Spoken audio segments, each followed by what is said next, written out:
Hello friends, you are watching Shri Ananta tutorials. आज मैं आपको बताऊंगी रीजनिंग के अंतर्गत आने वाले टॉपिक डाइस के बारे में। ठीक है, डाइस जिसे आप हिंदी में पासा कहते हैं। यहाँ मैंने कुछ डाइसेस बनाई हुई हैं। कहीं पे मुझे एक डाइस की ज़रूरत पड़ेगी, कहीं 2 की और कहीं 3 की, इस तरह से। तो जैसे जैसे क्वेश्चंस आते जाएंगे आपको पता चलता जाएगा। सबसे पहले मैं बेसिक से बता दूं कि डाइस में क्या होता है। आपने देखा होगा डाइस, उसमें जो सतह होते हैं, सतह मतलब फेस, यहाँ पे ये तो ये एक क्यूब की तरह होता है। तो इसमें 6 फेसेस हुई, तो 6 फेसेस यानी कि सतहों की संख्या इसमें कितनी हो गई? 6 हो गई। ठीक है, और डाइस पे आपने देखा होगा कि जो एक सतह अगर आप देख रहे हैं तो उसकी दूसरी सतह, जो उसका अपोजिट सतह है, वो आपको दिखाई नहीं पड़ेगी। जो इधर सामने की फेस है वो अपोजिट फेस आपको दिखाई नहीं पड़ेगी। ठीक है, तो उसी से रिलेटेड क्या होते हैं, क्वेश्चंस आते हैं एग्जाम में। तो उससे रिलेटेड कौन से क्वेश्चन आते हैं, कैसे क्वेश्चन आते हैं, सबसे पहले आपको डाइस उसके लिए पढ़ना ज़रूरी है कि डाइस कितने तरह का होता है। अब डाइस जो है वो पासा 2 तरह का होता है। ठीक है, सबसे पहले हम क्या लेते हैं? Standard dice.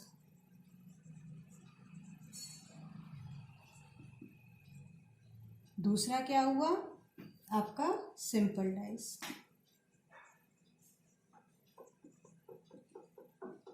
स्टैंडर्ड डाइस को हिंदी में क्या कहते हैं? मानक पासा। इसी से रिलेटेड क्वेश्चन बहुत आते हैं, मानक पासा से। और जो सिंपल डाइस होती है, सामान्य पासा, उसका जनरली इस तरह का क्वेश्चन आता है कि सामान्य पासा और 2 पासे दिए रहेंगे, कौन सा सामान्य पासा है और कौन सा मानक पासा है। इस आपको डिफरेंस क्रिएट करना पड़ेगा। ठीक है, तो ये हो गया आपका मानक पासा, ये हो गया आपका सामान्य पासा। अब सामान्य पासा को साधारण पासा भी कहा जाता है, इस तरह भी लिखा हुआ आ सकता है। अब यहाँ पे क्या होता है, देखिए यहाँ पे सबसे पहले मैं आपको यहाँ पे करके बता देती हूँ, एक डाइस बना के।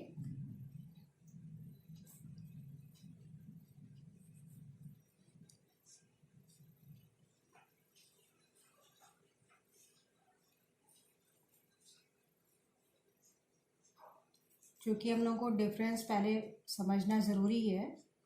तो यहाँ पे जो मानक पासा होता है उसमें जो लिखा रहता है, मान लीजिए यहाँ 1 लिखा है, 2 लिखा है, 3 लिखा है, तो एक दूसरे से जो आप देख रहे हैं, ये दोनों प्लस करने पर 7 नहीं आता है, ये दोनों प्लस करने पर 7 नहीं आता। लेकिन जो सिंपल पासा होता है 2, 3, 4, अगर हम ये वाला देखते हैं आमने सामने का, तो जो हमें दिखाई पड़ रहा है वहाँ पे प्लस करने पर 7 आ जाता है। लेकिन इसमें आमने सामने प्लस करने पर 7 नहीं आता। इसमें कैसे 7 आता है? जब अपोजिट रहेगा, जब विपरीत, हिंदी में लिखते चलिए, जब विपरीत सतह होगी, इट मीन्स कि आप ऊपर वाली सतह देख रहे हैं और नीचे वाली सतह देख रहे हैं। ठीक है, तो जब विपरीत सतह होती है तो वहां पे क्या होता है, आपका जो आपने ऐड किया अपोजिट फेस पे जो होता है, अगर मान लीजिए यहाँ पे लिखा हुआ है 1, ठीक है, यहाँ पे लिखा है 2, तो ये 1 और 2, ये तो प्लस करने पे 7 नहीं आया, कितना आया आपका? 3 आया। इट मीन्स कि ये मानक पासा है। यहाँ पे क्या हमने आपको बताया था, 3 + 4 करने पे जो आपको एक नंबर दिखाई पड़ रहा है वहाँ पे आ गया है 7, तो इट मीन्स ये सामान्य पासा है। लेकिन जब विपरीत सतह की बात हो रही है तो विपरीत सतह कैसे हम बताएंगे, उसको रुकिए मैं बताती हूँ आपको। अब मान लीजिए यहाँ पे हमें अपोजिट देखना है, तो 1 का कितना करेंगे कि 7 आ जाए? 1 का अपोजिट कितना हो जाएगा? 6। तो 1 का अपोजिट जब आप 6 लेंगे तो 7। ठीक है, तो 1 के अपोजिट में क्या आपका नंबर रहेगा? 6 नंबर रहेगा। इसी तरह 2 लिख लीजिए, इसी तरह 3 लिख लीजिए। तो ये जो होता है वो आपका रहता ही रहता है, इसमें कोई भी चेंजेस नहीं होते हैं। जो अपोजिट इसमें स्टैंडर्ड डाइस के होते हैं। जैसे 1 का अपोजिट 6 हो गया, 2 का अपोजिट कितना हो जाएगा आपका 5 हो जाएगा। क्यों? क्योंकि इन दोनों को प्लस करने से क्या हो गया 7 आ गया। और 3 का अपोजिट कितना होगा 4 होगा। क्यों होगा? क्योंकि इसका ऐड करने पे आपको क्या मिल रहा है आंसर 7 मिल रहा है। तो आई होप कि ये क्लियर हो गया होगा आपको कि किस तरह से आप फाइंड आउट करेंगे मानक पासा और सामान्य पासा। अब यहाँ पे क्या है, जो मानक पासा है उसमें आपने निकाल लिया, अगर मान लीजिए दिया हुआ है 1 2 3, ठीक है, इस तरह के आया कि 1 का अपोजिट कौन सा नंबर होगा, तो आपको बनाने की जरूरत नहीं पड़ेगी, आपको याद ही रहेगा कि 1 का अपोजिट जो होता है वो 6 रहेगा। क्यों रहेगा? क्योंकि मानक पासा में जो होता है उसका ऐड जो होता है वो 7 होता है। इसी तरह आता है कि 3 का अपोजिट क्या होगा, अगर आप ऊपर आपके दिखाई पड़ रहा है 3, तो उसके अपोजिट सरफेस जो होगा, उसका अपोजिट फेस जो होगा उसमें कितना नंबर होना चाहिए, तो 3 का अपोजिट कितना हो जाएगा 4 हो जाएगा। क्यों हो जाएगा? क्योंकि हमने आपको बताया कि दोनों का जो ऐड करने पर 7 आ जाता है। इतना क्लियर हो गया? चलिए अब आपको बताते हैं क्वेश्चंस किस तरह के आते हैं इसमें, ठीक है। When one number is common, अब एक नंबर अगर कॉमन होता है बोथ द डाइसेस, ठीक है। अब यहाँ पे जब क्वेश्चन आया कि जब आपका एक नंबर केवल रहेगा, 2 डाइस बने हुए, मान लीजिए ये और ये 2 डाइस आपने ले लिए, ठीक है, इसमें से अनोन ले लेते हैं। अब यहाँ पे क्या है कि एक तो होता है आपका क्लॉकवाइज घुमा के देखा जाता है, एक होता है एंटी क्लॉकवाइज घुमा के देखा जाता है। तो यहाँ पे जो हम अगर नंबर ले रहे हैं, तो मान लीजिए यहाँ पे मैंने लिया 6 4 और 2, ये इनकी बात हो रही है। अब क्या हुआ, यहाँ पे हमने अगर दूसरा नंबर लिया, मान लीजिए हमने क्या लिया है यहाँ पे 6 लिया, 5 लिया, 3 लिया, ठीक है, 2 डाइसेस हमने यहाँ पे लिए हैं। अब यहाँ पे कॉमन आपको क्या दिखाई पड़ रहा है, हमने बोला है कि 1 नंबर आपको कॉमन लेना है, तो 1 नंबर यहाँ पे कौन सा कॉमन जा रहा है 6 कॉमन जा रहा है। अब हम लोग या तो क्लॉकवाइज इसको रोटेट करके देखते हैं और या एंटी क्लॉकवाइज रोटेट करके देखते हैं। क्लॉकवाइज मतलब घड़ी की दिशा में, ठीक है। अब यहाँ मैंने आपको घड़ी भी इसके पहले चैप्टर में पढ़ाया हुआ है पिछले लेक्चर में, उसे भी आप देखिए तो क्लियर हो जाएगा और भी क्या क्लॉकवाइज और क्या एंटी क्लॉकवाइज। तो 6, अब हम लोग इसको लिख लेंगे, 6 हुआ, 2 हुआ, 4 हुआ, ये वाला हो गया। अब दूसरा हमने क्या नंबर लिया 6, सबसे पहले 6 लिखा, 3 लिखा और 5 लिखा।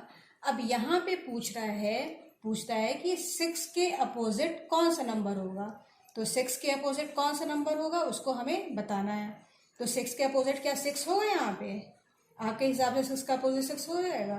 नहीं होगा ना, क्योंकि पासे में एक नंबर एक ही बार होता है, 2 बार नंबर नहीं होते हैं। तो यहाँ पे क्या हो गया आपका 4 के अपोजिट क्या हो गया 5 हो गया, 2 के अपोजिट क्या हो गया आपका 3 हो गया। लेकिन 6 के अपोजिट, अब आपको देखना है कि 6 के अपोजिट नंबर कौन सा होगा।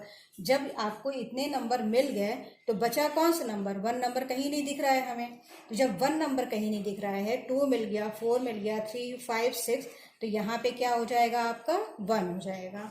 तो इट मीन्स 6 के अपोजिट क्या हो गया आपका 1 नंबर हो गया। क्लियर हो गया आपको? ठीक है। अब यहाँ पे दिया है दूसरा क्वेश्चन किस तरह से आ सकता है, जो हमने बोला आपको 1 नंबर कॉमन दिया हुआ है डाइसेस में। अब यहाँ पे इस तरह भी आ सकता है, व्हेन 2 नंबर्स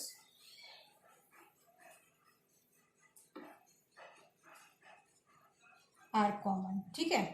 अब 2 नंबर्स में क्या हो गया,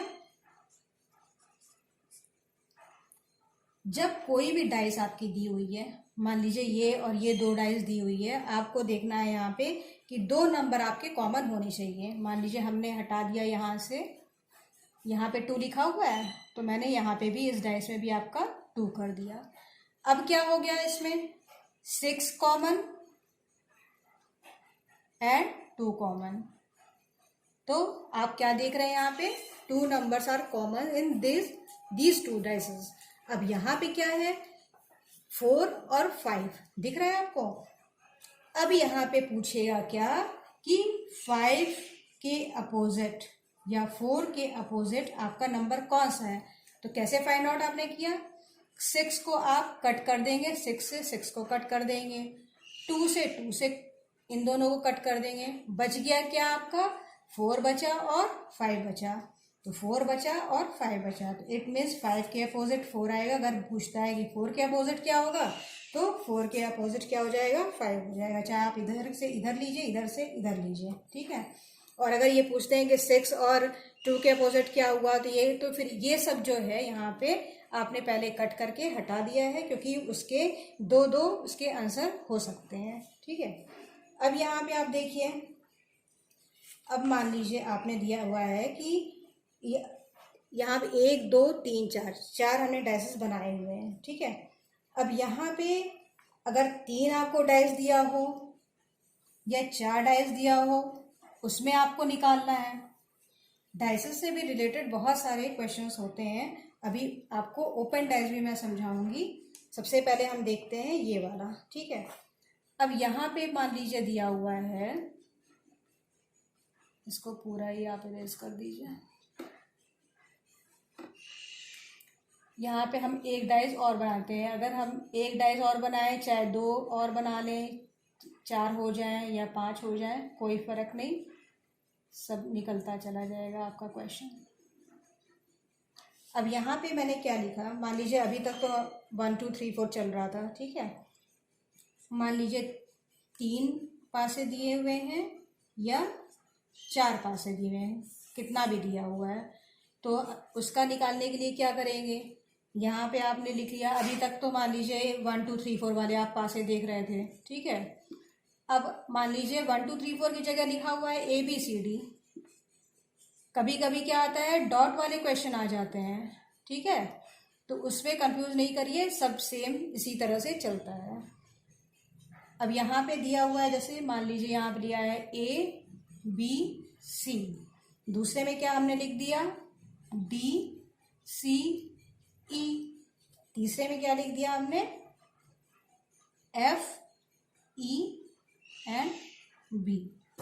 अब यहाँ पे जो हमने लिखा है वो क्या, फिर से वही हमें कॉमन निकालना है। सबसे पहले हमें क्या देखना है, क्लॉकवाइज और एंटी क्लॉकवाइज वाला इसमें फॉर्मूला हमें रखना है। अब यहाँ पे अगर ये पूछते हैं कि A के विपरीत कौन सा होगा, ठीक है, यानी कि A के अपोजिट आपका कौन सा नंबर चलेगा, तो A के अपोजिट कौन सा नंबर चलेगा, चलिए बताइए, निकालिए, इतना बताया हमने। तो हमें क्या करना है, 2 डाइसेस को पहले लेना है, ठीक है। अब 2 डाइसेस में जो 2 कॉमन होंगे पहले उसको लेना है। यहाँ पे आप देख रहे हैं B और B दोनों इसमें कॉमन है, तो B और B जब कॉमन है तो इसमें हमें क्या निकालना है, हमने क्या बोला, A निकालना है। तो A निकालने के लिए अब क्या करेंगे, सबसे पहले चलिए इसको ना लेके इनके अगल बगल का ही ले लीजिए, कंफ्यूजन ज़्यादा दूर जाके कंफ्यूजन क्रिएट होगी। C, अब मैंने बोला कि आपको क्लॉकवाइज रोटेट करना है, यहाँ से भी क्लॉकवाइज रोटेट करना है। तो रोटेट करने के लिए आप क्या करिए, लिखते चलिए, C लिखिए, B लिखिए, A लिखिए, ठीक है। इन 2 का बता रहे हैं पहले 1 और 2, अभी इसको छोड़ा हुआ है हमने। तो इसमें क्या हुआ, CBA हो गया, इनको घुमाइए CDE, इतना आपको समझ में आ गया। अब हमें क्या करना है, फिर से वही, A का अपोजिट क्या हो जाएगा आपका E। अब ये जो C वाला बचा हुआ है, इसमें आप क्या देख रहे हैं, क्या नहीं है, इसमें आपका F नहीं है, तो F हो जाएगा, ठीक है। अब यहाँ पे जो क्वेश्चन था हमने क्या बोला था, A के अपोजिट बताना है, तो A के अपोजिट कितना हो जाए, क्या हो जाएगा आपका E निकल आएगा। अब हमें अब क्या देखना है, यहाँ वाला देख के आइए, ये वाला बच गया, ठीक है। अब इसमें हम देख रहे हैं B और B किस में कॉमन है, F और F किस में कॉमन है, E इसके कौन सा कॉमन है। तो यहाँ पे हम अगर कहते हैं कि चलिए निकालिए D वाले में, देखिए मान लीजिए ये हमने 2 वाला सेकेंड नंबर वाला डाइस और थर्ड नंबर वाला डाइस, ये 2 डाइस हमने ले लिया। ठीक है, अब यहाँ पे हमने क्या लेना है कि मान लीजिए क्वेश्चन में बोला हुआ है कि आप, मैं इरेज कर दे रही हूँ इधर वाला, डी का अपोजिट क्या होगा। डी का अपोजिट कौन सा अल्फाबेट आएगा। तो यहाँ पे फिर से वही लीजिए आप, क्लॉकवाइज घुमाना है हमें। कैसे क्लॉकवाइज घुमाएंगे, जो ई है, यहाँ का ई और यहाँ का ई, इन दोनों को हमें लेके रोटेट कराना है। सबसे पहले आप सेकंड नंबर वाले डाइस को देख लीजिए, उसमें क्या है, ई है, सी है, डी है। थर्ड नंबर वाले डाइस को आप अगर देखते हैं तो उसमें क्या है, ई है, एफ है और बी है। ठीक है, अब यहाँ पे सी ई हो गया है कॉमन, मुझे क्या निकालना है, डी का अपोजिट। यहाँ तो आपका क्लियर ही हो गया डी का अपोजिट क्या है। मान लीजिए वो कह रहे हैं ई का अपोजिट बताइए, तो आप क्या करेंगे, ई का अपोजिट क्या ई लिख देंगे, नहीं लिखेंगे। क्यों नहीं लिखेंगे, क्योंकि एक डाइस में 2 सेम नंबर्स या 2 सेम अल्फ़ाबेट्स नहीं होते हैं। तो यहाँ पे क्या हो जाएगा आपका, जो बच गया है, क्या बच गया है, ए बच गया आपका। तो जब ए जो होगा वो आपका ई के अपोजिट ए हो जाएगा।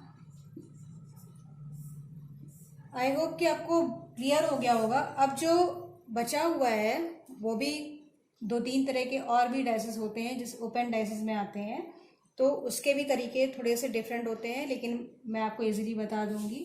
तो अगर आपको ये सब अच्छे से समझ में आ गया हो तो कमेंट सेक्शन में लिख दीजिए कि समझ में आ गया है, और अपने फ्रेंड्स को इसको शेयर करिए, सब्सक्राइब करिए, आइकन बटन पे आप क्लिक ज़रूर करिए, क्योंकि जो मैं नेक्स्ट टू नेक्स्ट आपको वीडियो देते जा रही हूँ वो आपको मिलता जाए। ठीक है, देन ओके, थैंक यू।